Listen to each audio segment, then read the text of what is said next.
والصلاۃ والسلام علی رسول اللہ۔ ہم میں سے ہر بندہ کسی نہ کسی اس حوالے سے پریشانی کا بعض اوقات شکار ہو جاتا ہے کہ اسے نظر بد کی جو ہے وہ شکایت ہوتی ہے، حسد کی اپنے بارے میں شکایت ہوتی ہے، اور اسی طرح بعض لوگ جو ہیں وہ سمجھتے ہیں کہ شاید مجھ پہ کسی نے کوئی عمل کر دیا ہے، جنات جادو کا کوئی سلسلہ ہے۔ اور اسی طرح جیسے ہے نا شیاطین انسان کو تنگ کرتے ہیں، تو انسانوں میں سے بھی کچھ لوگ ایسے ہوتے ہیں جن کی شیاطین والی صفات ہوتی ہیں، وہ بھی شیطان ہی کی طرح تنگ کرتے ہیں لوگوں کو۔ تو ان سب چیزوں سے ہمیں جو ہے وہ توجہ ہونی چاہیے، اور یقیناً ہم سب چاہتے ہیں کہ اس سے جو ہے وہ ہمیں بچاؤ حاصل ہو۔ اور بعض لوگ جو ہے نا اس طرف بالکل دھیان ہی نہیں کرتے، یعنی لوگ کہتے ہیں جی کچھ بھی نہیں ہوتا جی، اس طرح نہیں، نظر بد جو ہے وہ لگتی ہے، نظر بر حق ہے۔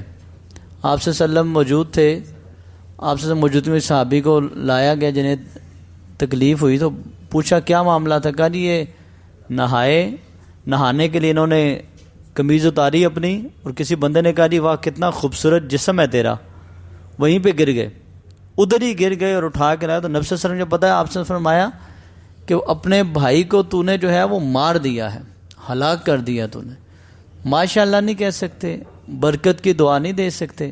تو جب بھی کبھی کوئی ایسا دیکھے معاملہ تو ماشاءاللہ لا قوت الا باللہ بارک اللہ یہ الفاظ منہ سے کہا کریں، ایون کہ اپنے بچوں کے لیے بھی، اپنے معاملات کے لیے بھی، اپنی چیز کے لیے بھی۔ نظر یہ نہیں ضروری ہوتا کسی دشمن کی لگے۔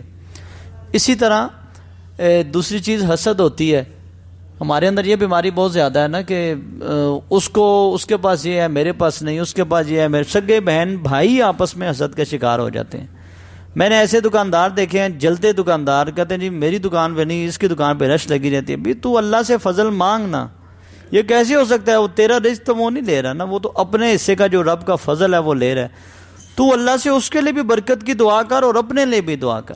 تو اپنے بارے میں سوچ کہ بھائی مجھ سے کوئی گناہ یا کوئی ایسا معاملہ یا کچھ ایسا عذر تو نہیں جس کی وجہ سے میرے معاملات خراب ہو رہے ہیں، سمجھیں اس بات کو۔ اور اسی طرح لوگوں کی شرارتیں اور جنات جادو کا جو سلسلہ ہوتا ہے، اس سے محفوظ رہنے کے لیے گفتگو ہے کہ حضور نبی کریم صلی اللہ علیہ وآلہ وسلم کا روزانہ کا ایک معمول تھا، یہ آپ سب لوگ نوٹ کر لیں اس بات کو۔ آپ صلی اللہ علیہ وسلم کے ساتھ کتنا حسد ہوتا تھا۔ یہود و نصارہ جو ہیں وہ واضح احادیث موجود ہیں، نفرت کرتے تھے نعوذ باللہ، اور برے القاب سے بلاتے تھے۔ اور آپ صلی اللہ علیہ وسلم کے جو بال مبارک تھے ان پہ جو جادو کیا گیا تھا اور اس کو جو ہے وہ ایک کنویں میں پھینکا گیا تھا۔ پھر آپ صلی اللہ علیہ وسلم یہ معوذتین سورہ فلق اور سورہ ناس جب نازل ہوئی نا، تو ان کے نزول کا مقصد ہی یہ تھا کہ آپ صلی اللہ علیہ وسلم نے ان کو جب پڑھا تو وہ جادو کا جو اثرات تھے وہ ختم ہونے شروع ہو گئے۔ بات جو سمجھانا چاہ رہا ہوں، نبی صلی اللہ علیہ وسلم کی ایک سنت تھی، جو سنت ہم لوگوں نے چھوڑ دی اور کئی لوگوں کو پتہ ہی نہیں ہے۔ وہ کیا؟ آخری بات یہ ہے سمجھانے کے لیے کہ آپ صلی اللہ علیہ وسلم جو ہے رات جب بستر پہ جاتے تو ام المؤمنین عائشہ صدیقہ رضی اللہ تعالیٰ عنہا، جو نبی صلی اللہ علیہ وسلم کی زوجہ محترمہ اور ہم تمام مومنین کی ماں ہیں، فرماتی ہیں کہ نبی علیہ السلام سورہ اخلاص یعنی قل هو اللہ احد اللہ الصمد لم یلد ولم یولد ولم یکن له کفوا احد، سورہ فلق قل اعوذ برب الفلق من شر ما خلق ومن شر غاسق اذا وقب، یاد ہے آپ کو؟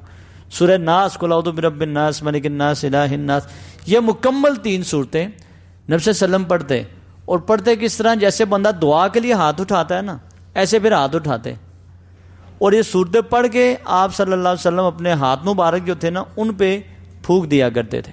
پھونک کے آپ صلی اللہ علیہ وسلم اپنے چہرے پہ، سر پہ، اور حدیث کے الفاظ ہیں پورے جسم پہ جہاں تک ہاتھ لے جائے جا سکتے ہیں، آسانی سے جسم کا ہاتھ پہنچ سکتا ہے جسم تک جہاں تک، وہاں آپ صلی اللہ علیہ وسلم کرتے۔ پھر دوسری دفعہ، پھر تیسری دفعہ، نبی علیہ السلام 3 دفعہ رات کو سونے سے پہلے یہ عمل کر کے سویا کرتے تھے۔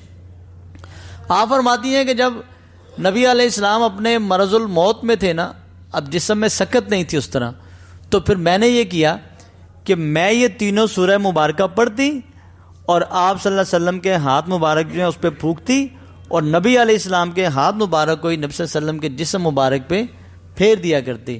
آپ خود فرماتی ہیں کہ جو تاثیر رب نے نبی علیہ السلام کے ہاتھوں میں دی ہے وہ میرے ہاتھوں میں تو نہیں ہے نا. میں پڑھ سکتی تھی, پڑھ کے صرف پھونک دیتی تھی اور وہی ہاتھ نبی صلی اللہ علیہ وسلم کے اوپر جو ہے وہ مار دیا کرتی تھی. دیکھیں یہ سورہ فلق اور سورہ ناس اور قل هو اللہ احد, یہ تینوں صورتیں رات کو پڑھنے کا معمول بنا لیں. اچھا پھر ایک سوال اٹھتا ہے, کیا اس کے لیے وضو شرط ہے؟ میں باوضو ہوں تو بڑی اچھی بات ہے, لیکن وضو نہیں بھی ہے تو کوئی نہیں, قرآن پاک پڑھنے کے لیے وضو شرط نہیں ہے. اس سے آپ جو ہے وہ ان صورتوں کے ترجمے کو جب آپ دیکھیں نا, قل هو اللہ احد جو ہے اللہ پاک کی توحید کا تذکرہ ہے اس میں, ٹھیک ہے جی. اور سورہ فلق جو ہے اس میں جو ہے سورہ فلق اور ناس جو ہے اس میں وَمِن شَرِّ حَاسِدٍ اِذَا حسد کا تذکرہ ہے کہ یا اللہ جو حاسد ہے اس کے حسد سے.